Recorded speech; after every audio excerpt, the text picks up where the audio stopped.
Hello అండి, సుభాష్ గారు. నమస్తే. సుభాష్ గారు, రామ్ చరణ్ గారు RRR తర్వాత ఆయనది సినిమాలు ఏం కనిపించలేదు.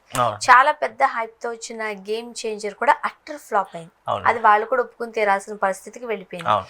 అంటే నేను పేర్లు తీయడం లేదు, ఎందుకనంటే మళ్ళీ ఫ్యాన్స్ మధ్య గొడవలు పెట్టినట్టు వెనక. అంటే ఇప్పుడు రామ్ చరణ్ గారితో పాటు ఉన్న హీరోలు అందరికీ కూడా హిట్లు పడ్డాయి, వాళ్ళందరూ జోష్ లో ఉన్నారు. నెక్స్ట్ మూవీకి సంబంధించిన ప్రమోషన్స్ లోనో లేకపోతే దానికి సంబంధించిన గ్లిమ్స్ పోస్టరు హుషారుగా ఉన్నారు.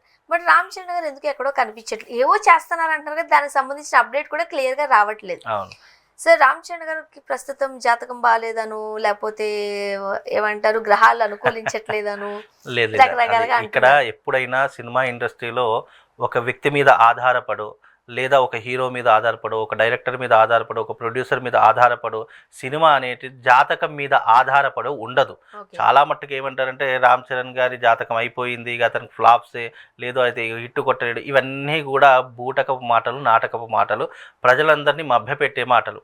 ఒక సినిమా అనేటటువంటిది సక్సెస్ కావాలి అని అంటే హీరో పాత్ర ఎంత ఉందో అలాగే డైరెక్టర్ పాత్ర అదే రకంగా ఉంటుంది, స్టోరీ పాత్ర అదే రకంగా ఉంటుంది. కొన్ని సినిమాలు హీరో లేకపోయినా స్టోరీతో కొన్ని కోట్లు సంపాదించిన సినిమాలు చాలా రకాలుగా ఉన్నాయి. అంటే ఇక్కడ ఏంటి, ఒక వ్యక్తి మీద, ఒక రామ్ చరణ్ గారు గ్లోబల్ స్టార్, ఆయనను అనడానికి కానీ లేదా సినిమాని అనడానికి కానీ ఆస్కారం లేదు. సినిమాలో హీరోతో పాటు స్టోరీ బాగుండాలి, స్టోరీతో పాటు డైరెక్షన్ బాగుండాలి, డైరెక్షన్తో పాటు సన్నివేశాలు బాగుండాలి.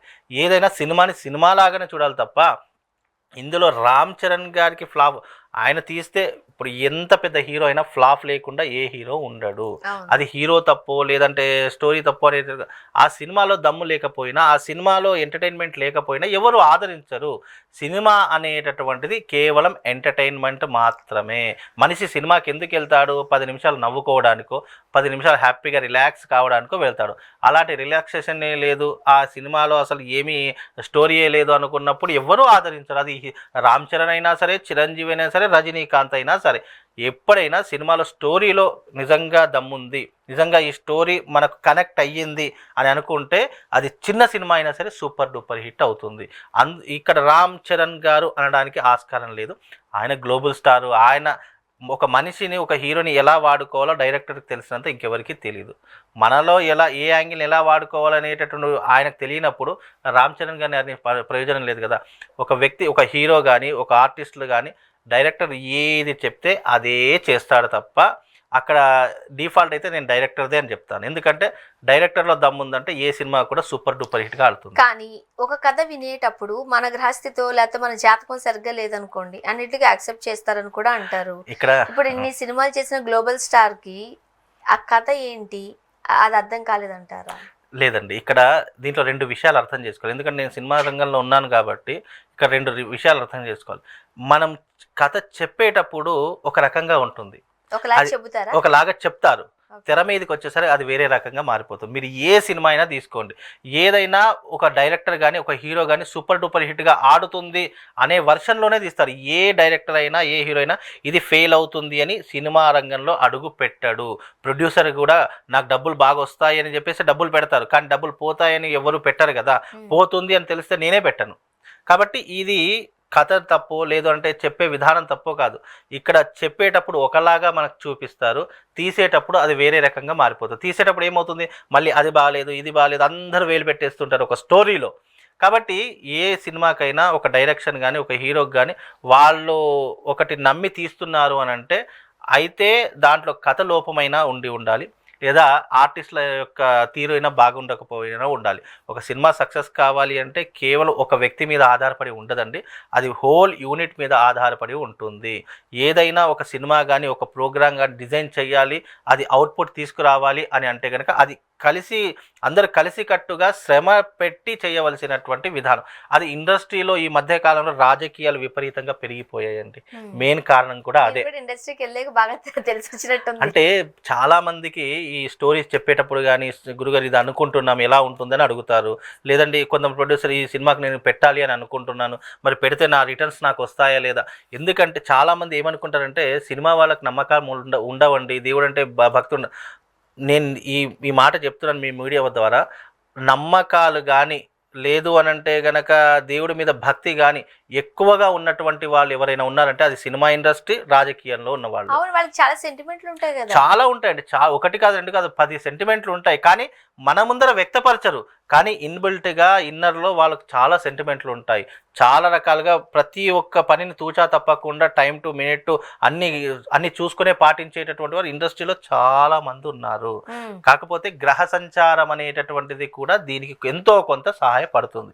మన గ్రహస్థితి బాగా లేనప్పుడు, మన టైం బాగా లేనప్పుడు మనం ఎంత పెద్ద సినిమా తీసినా కూడా కొన్నిసార్లు అది ఫ్లాప్ అవుతూ ఉంటుంది.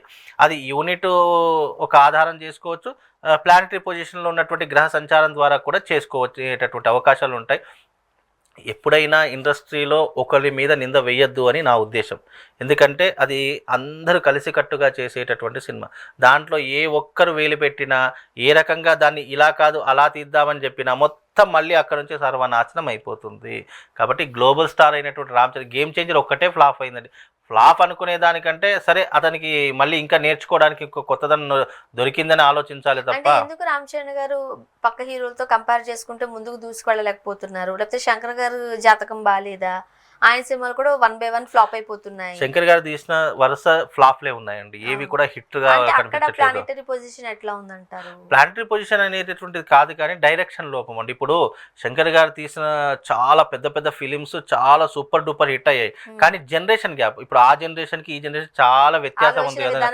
ఆలోచన విధానం మారింది, మైండ్ సెట్ మారింది, ప్రజలు చూసేటటువంటి తీరు మారింది. ఇక్కడ అన్ని సినిమా ఇండస్ట్రీ అంటే ఒక్కళ్ళ మీద కాదని అన్ని కవర్ చేసుకుంటూ వెళ్ళాలి.